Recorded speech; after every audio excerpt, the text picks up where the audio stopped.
협상을 담당했던 장관이 뭐라고 했냐면은 그 5,500억 달러 다 현금을 주는 게 아니다고 명확히 얘기했어요. 그러니까 이제 그 정도면 뭐 문제 없지. 거기다가 또 이런 얘기까지 있었어요. 일단 트럼프 대통령은 중간 선거를 위해서 이 5,500억 달러라는 수치가 중요하니까 내용은 나중에 맞아요. 우리는 이거 사인하는 거 이꼬로 잘못하다 나라 말아먹을 수도 있다.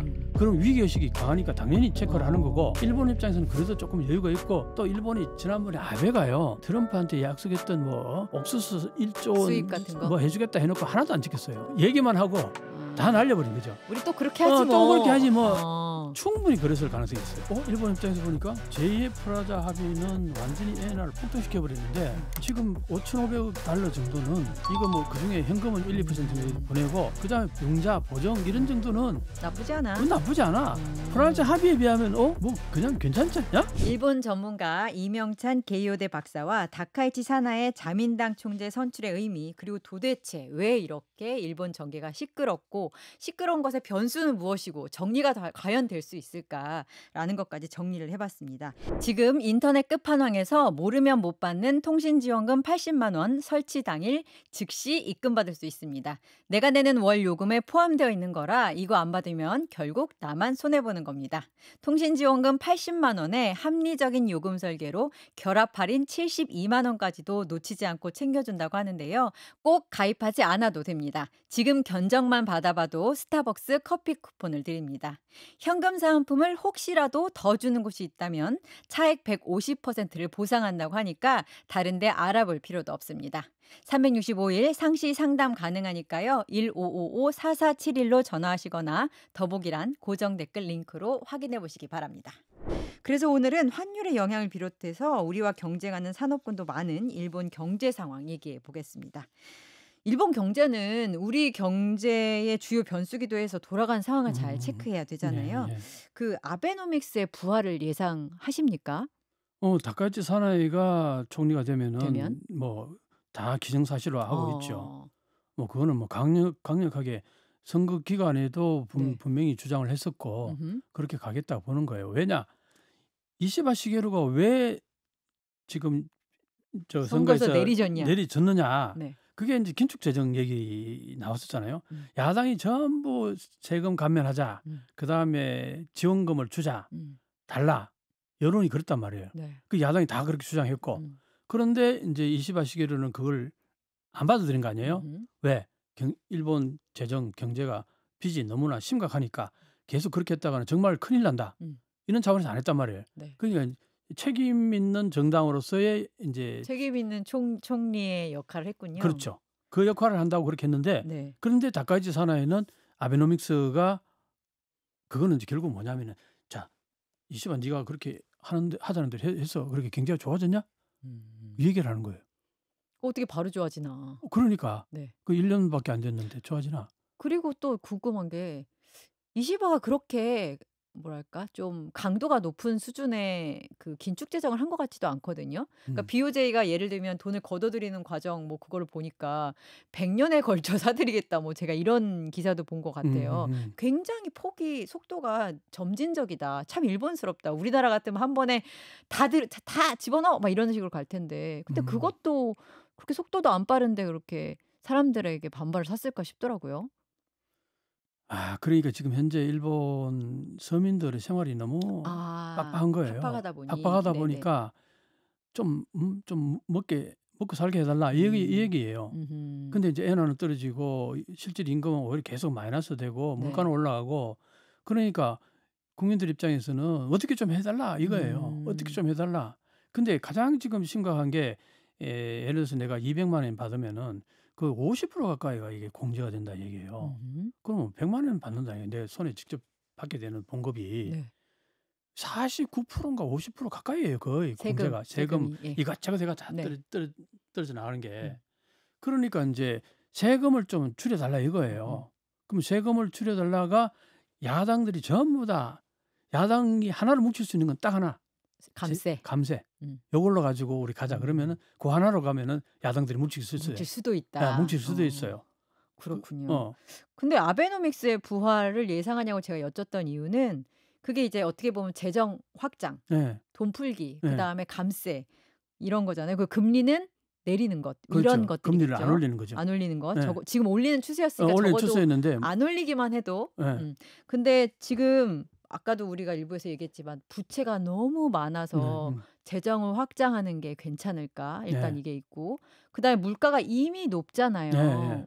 쌀값을 포함해서 네. 되게 높은데 네. 그렇게 물가가 높은데 돈을 풀면 유동성이 높아지면 당연히 또 물가가 오를 테고 바로 그게 핵심적인 질문이세요. 그게. 어떻게 아베노믹스에서 가능할까 저는 좀 그러니까 그게 지금 가장 큰 문제인데 네. 결국 그래서 이제 이시바 시게루는 그걸 결국 끝까지 그걸 넣지 않았던 이유가 그거예요. 네. 자, 그러면 이 다카이치 사나이가 왜 그렇게 주장하느냐? 지금 현재 이렇게 경기가 안 좋으니까 그럼 뭐라도 해봐야 될 거 아니야 이거예요.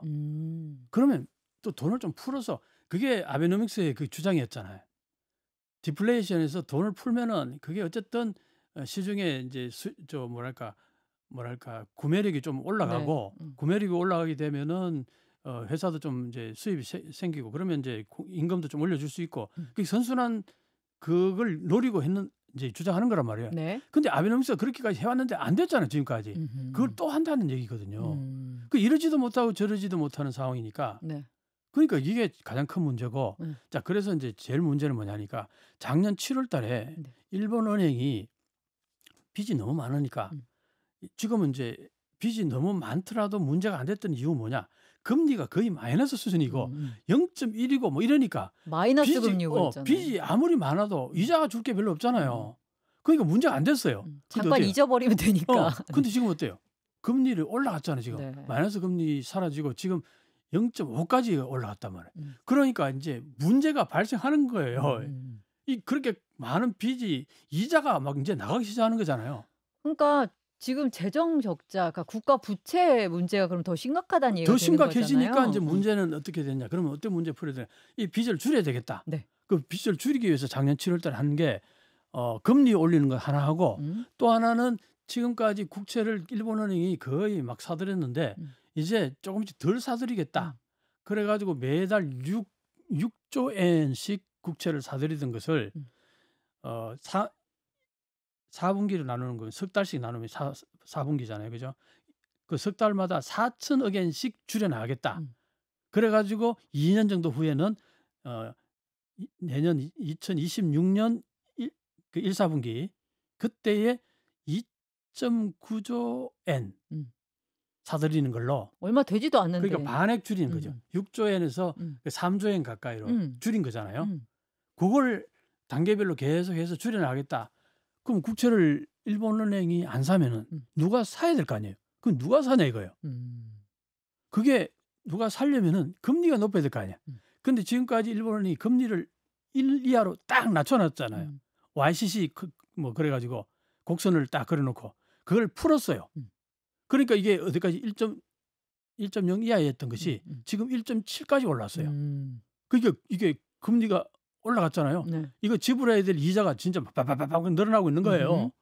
자, 그러니까 어쨌든 일본은행 입장에서는 이걸 계속 이제 사는 걸 줄여나가면 자, 두 가지 중에 하나. 내가 안 산 일본은행이 안 산 그 국채는 누가 사야 될 거 아니야. 네. 해외에서 사든가 아니면은 국민들이 사든가. 네. 그렇게 안 될 경우에는 일본 정부가 국채를 덜 찍어내야 되는 거예요. 그만큼 안 팔리니까. 근데 덜 찍어내면은 그 확장 재정을 어떻게 할 거냐고.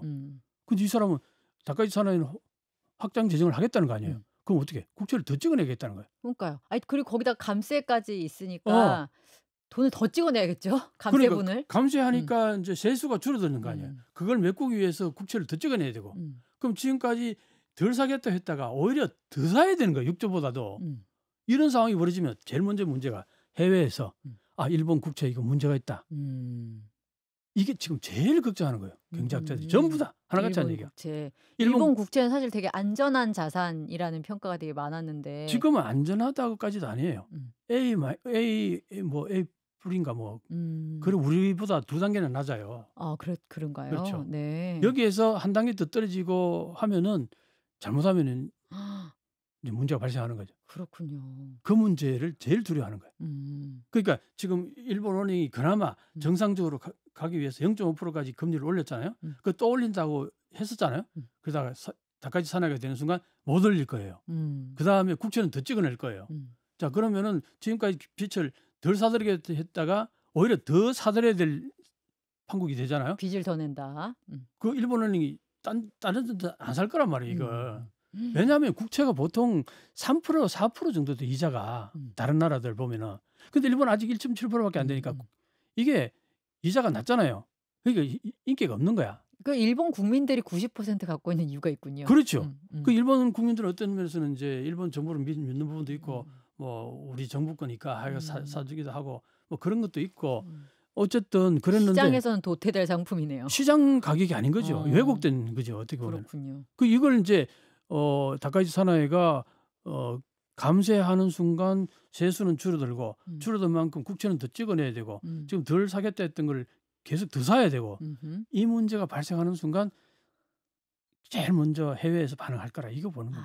이게 지금 제일 염려하는 부분이에요. 엔화 가치가 떨어질 수밖에 없는 환경이네요. 완전히 떨어질 수밖에 없는 야, 환경이죠. 일본 경제 좀 이상하게 굴러가는데. 그러니까 그런 이제 그 두려움이 상당히 큰 거죠.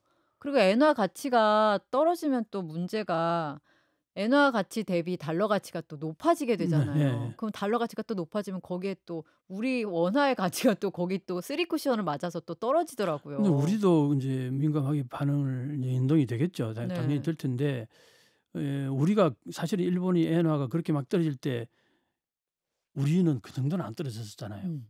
그래서 우리가 막 더 막 강했잖아 한동안. 뭐 1000 하다가 뭐 900, 800대까지도 막 오고 그랬잖아요. 860이 기억나는데요. 860까지 왔었잖아요. 그런 거 보면은 바로 쓰리 쿠션으로 바로 연결되는 건 아니라는 거죠.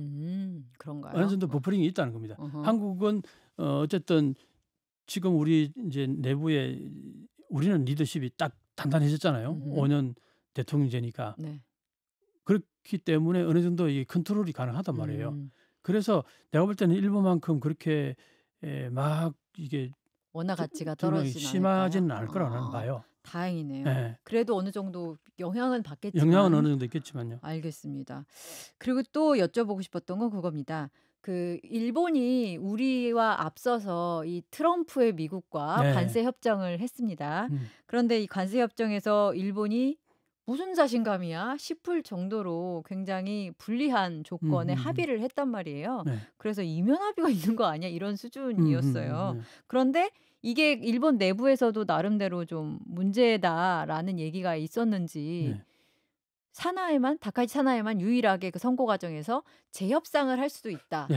뭐 이게 내용상 불리하다면 재협상도 해야 된다. 이런 얘기를 했단 말이에요. 저는 그것도 되게 인상적이었어요. 이게 가능한가 일단 실현 가능성. 두 번째로 다카이치는 자민당이지만 아베와는 다른가? 아베는 트럼프랑 거의 사랑하는 사이 같았잖아요. 그렇죠. 근데 다카이치 사나이는 그 정도는 아닌가? 이런 생각이 들던데 그 두 가지 한번. 그거는 한 가지 하나를 간단하게 말씀드리면 다카이치 사나이는 선거하면서 강하게 어필하기 위해서 했던 부분은 나는 있다고 봐요. 다른 후보들과 대비되게 유일하게 그런 주장을 하긴 했습니다. 그거는 이제 우익들 표를 의식해서 얘기한 게 아닌가. 사실 다카이치 사나이가요. 그 감세 정책 하겠다 했다가 총재 딱 되는 순간 감세 안 하겠다는 얘기까지 했어요. 그러니까 선거 기간 했던 걸 총리가 되는 순간 막 바꾸는 경우들 많아요. 그래요? 이시바 시게루도 그렇게 바꿔가지고 지지도가 팍팍 떨어지는 부분이 없지 않아 있었어요. 그게 왜 그러냐? 내가 일당 다수가 됐을 경우는 내가 얘기했던 거 그대로 지켜나갈 수 있지만 소수 여당이 됐을 경우는 내가 했던 얘기 다 지킬 수 없는 거예요. 왜? 야당 얘기를 들어줘야 되는 부분이 있기 때문에 그런 부분이 이제 있는 거고 그 다음에 이제 그 합의를 이제 봤을 때 5,500억 달러라고 얘기했을 때 최근에 그게 문제가 된 게 뭐냐면은 잘했다고 처음에 얘기했을 때는 왜 잘했다고 했냐면 25%였다가 15%로 된 것 때문에 관세가 그것 때문에 일단은 일본은 자동차가 그렇죠. 미국의 주력 수출품이니까요. 주력 수출품이잖아요. 30% 가까이 돼요. 일본 GDP에 자동차 차지하는 비율이 엄청나잖아요. 이게 이제 25%에서 15% 내려간 거에 대해서 굉장히 안도하는 거예요. 그러다 보니까 이게 5,500억 달러는 후순위가 됐던 거예요. 내가 볼 때 인식이 별로 안 갔고 우리랑 비슷하네요. 그렇기도 하고 또 하나는 이제 협상을 담당했던 장관이 뭐라고 했냐면은 그 5,500억 달러 다 현금을 주는 게 아니다고 명확히 얘기했어요. 일본에 와가지고. 보증이나 대출이다. 그렇죠. 네. 대출이나 대출 보증이고 현금성 1, 2% 정도밖에 안 된다. 그 얘기를 했거든요. 그러니까 이제 그 정도면 뭐 문제 없지. 거기다가 또 이런 얘기까지 있었어요. 일단 트럼프 대통령은 중간 선거를 위해서 이 5,500억 달러라는 수치가 중요하니까 내용은 나중에 맞아요. 어떻게 하든 상관없다. 거의 그런 식으로 얘기하면서 질질 끌자. 일단 이 서명만 해주라.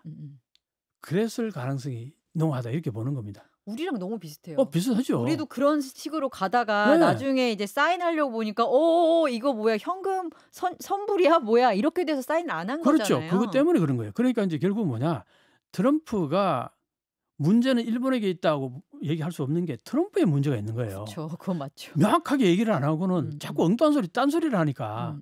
그러니까 협의할 때는 그런 얘기 없다가 어느 날 자기들 기자들하고 기자회견하면서 5,500억 달러가 현금이다. 바로 프론트 뭐 이러니까. 그 말이 안 되는 얘기지. 근데 저는 그래도 우리는 사인하기 전에 말이랑 우리는 다른데요. 확인을 다 한 거죠. 저희 스탑했는데 거기는 네.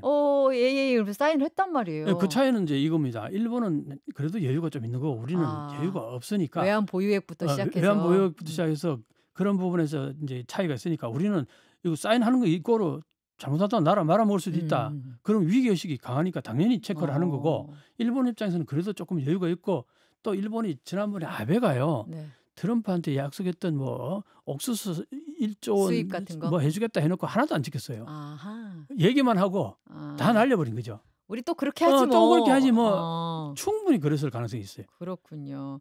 아니 왜 제가 또 그런 질문 드린 이유는 다카이치 사나이를 비롯해서 이제 1980년대에 이제 미국, 일본이 막 치고 올라갈 때 메이드 인 재팬이 미국을 휩쓸고 뭐 제조업이라든지 이런 데서 이제 일자리를 잃은 미국인들이 막 혼다 자동차 막 불지르고 두드려 부수고 막 그리고 미국 정부는 일본 정부를 상대로 플라자 합의, 미일 반도체 협정 등등을 계기로 뭐 엔화 가치 확 2배로 뛰어오르게 하고 그다음에 미일 반도체 협정 같은 거로는 일본의 반도체 산업을 거의 싹을 잘라버렸잖아요. 그렇죠. 그리고 그거는 몇 세대까지는 아니구나. 30년에 걸쳐서 일본을 굉장히 암울하게 만들었잖아요. 그렇죠. 잃어버린 30년의 가장 근본적인 원인이 거기였다고. 그렇습니다. 사실 가해자는 미국이나 마찬가지인데 그런 역사를 갖고 있는 일본이 저는 그렇게 섣불리 이게 또 당한다고? 약간 이런 생각이 드는 거예요. 그렇다고 봐야죠. 그런데 이제 보세요. 방금 그 얘기 잘 하셨는데 지금 미국에서는 제2의 플라자 합의가 나올지도 모르겠다는 일본에서 그런 얘기 계속 나왔었어요. 경각심이 있군요. 그런 경각심이 있었다고요. 그런데 일본 입장에서 보니까 제2의 플라자 합의는 완전히 엔화를 폭등시켜 버렸는데 지금 5,500억 달러 정도는 이거 뭐 그중에 현금은 1% 정도, 1, 2% 정도 보내고 그다음에 보정 융자 보정 이런 정도는 나쁘지 않아. 나쁘지 않아. 플라자 합의에 비하면 뭐 그냥 괜찮지 않냐? 그때는 우리 좀 세게 당했지만 이건 그 정도는 아니야. 이거는 그 정도는 아니야. 뭐 그렇게 생각해서 가능성이 상당히 농후하다고 나는 봐요. 우리 입장에서는 만약에 한국 입장에서는 그 정도 했으면 정말 플라자 합의 됐던 거고 3,500억 달러면 그러니까 스탑을 했던 거고 알겠습니다. 그래서 27일에 트럼프 대통령이 일본을 이제 방문을 하던데요. 네. 거기서 이시바를 만날 수도 있겠네요. 지금 분위기로 따지면.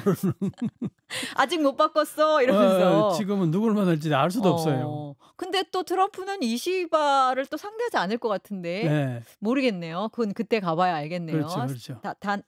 다카이치 사나이를 만날지 다마키 유이치를 만날지 이시바 시게루를 만날지. 아니 진짜 세 사람 중에 누가 내 파트너인지도 아마 트럼프는 모를 것 같아. 그러게요. 그때 가서 이제 뭐 트럼프가 얘기할 텐데 트럼프 대통령 여기 갔을 때 재협상 얘기가 나올 가능성 그럼 없겠네요. 말씀하신 거는 일종의 이제 재협상이라기보다는 협상을 해놓고 그 내용에 대해서 명확히 안 했던 부분을 이제 조정을 하겠죠.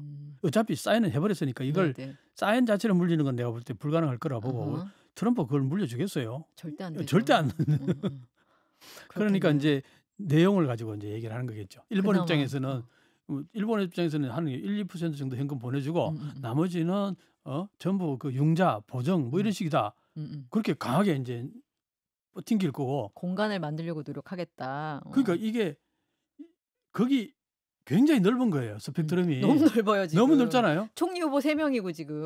그러니까 그 중에서 어떤 걸 선택할 건가 이제 그게 이제 하나의 협상 그 내용이 되겠죠. 어떻게 지금 일본 경제만을 생각했을 때는 그래도 박사님 보시기엔 이시바 시게루가 그나마 좀 합리적인 대안을 갖고 있는 사람이다. 뭐 당장 서민들이 어느 정도의 함께 고통을 쉐어하는 어떤 공감대만 확보하면 이렇게 정리를 하면 될까요? 글쎄 뭐 이시바 시게루는 어쨌든 지금 일본의 경제 재정 상황 이런 걸 종합적으로 판단해서 강하게 자기 이제 소위 말해서 그 인기에 영합하지 않는 그런 정책을 폈다. 그런 측면에서는 많은 이제 전문가들은 평가해 주는 편이거든요. 이 다카이치 사나이가 돼가지고 아베노믹스 제2의 아베노믹스 할 경우에 상당히 심각하다. 그렇게 보는 거기 때문에 거기에 비하면은 이시바 시게루가 정통을 얘기했다. 이렇게 이제 보는 거예요. 정도를 걷고 있다. 그리고 플러스 한국 입장에서도 그렇게 하면 엔화 가치가 막 팍팍팍 떨어지는 것도 어느 정도 막을 수가 있고 무엇보다 한일 관계와 관련해서도 이시바 시게루는 훨씬 더 역사 문제에 있어서 확실히 이제 그분은 반성하는 걸 명확히 얘기하는 분이니까 그런 측면에서는 한일 관계는 역사 문제는 상당히 긍정적으로 보죠. 다카이치 사나이가 될 경우에 사실은 국민당이 그 얘기를 했어요. 역사 문제하고 그 야수군 진짜 참배하는 거에 대해서 재고를 해달라 하겠다고 얘기했어요. 재고를 하겠다. 선거 때는? 아니. 끝난 다음에 기자회견. 총재가 된 다음에. 왜냐하면 3가지 조건을 국민당이 제시를 했는데 그중에 역사 문제 하나. 이게 역사 문제 포괄적으로 거기에 이제 야수군 진짜 참배하는 것도 들어가고 또 하나는 이제 이게 그 선거 자금 문제. 이 문제가 걸린 거예요. 선거 자금 문제. 그 스캔들 제대로 해결이 안 됐죠? 그게 해결이 안 되고 그다음에 또 이제 지부가 많잖아요. 자민당 지부가 거기에 돈을 받게 하지 말고 중앙본부하고 도도부연 거기에만 그 자금 관리하도록 자금 투명성 강화. 투명성 강화하기 위해서 그걸 해달라 그랬더니 거기에 대해서 전혀 답을 안 주고. 그거 대해서 답을 안 하면 어떡해. 그러니까 그게 결정적이었어요. 이 3가지 조건 중에서 한 가지가 정치 자금 문제. 이 문제가 사실은 국민당 입장에서는 왜 이번에 지난번 선거, 이번 선거 중간 다 졌느냐? 정치 자금 문제 때문에 졌다고 보는 거예요. 근데 이걸 틀어지고 이걸 제대로 하자고 그러는데 안 한다고 그러니까 그러면은 이렇게 계속 하다가는 국민당도 사실은 공중분해될 가능성이 있다고 보니 지지도가. 그럴 수 있겠네요. 지지도가 그것 때문에 계속 떨어지니까. 네. 그래서 이제 그 문제를 갖고 얘기를 했는 거니까. 알겠습니다. 최근 일본의 그 자민당 총재를 뽑는 과정을 통해서 일본의 경제 상황 그리고 복잡하고 아주 합종 연행이 미친 듯이 이루어지고 있는 일본의 정치 상황 다당제였다. 다시 한번 확인하면서 그리고 우리 총리가 누가 되는지에 따라서 다시 또 새로운 판이 벌어질 거라서 그때도 한번 좀 말씀을 좀 들어봐야 될 것 같습니다. 그때까지 안심할 수 없다. 계속 지켜봐야겠다. 이렇게 정리를 할게요. 오늘 감사합니다. 네, 감사합니다.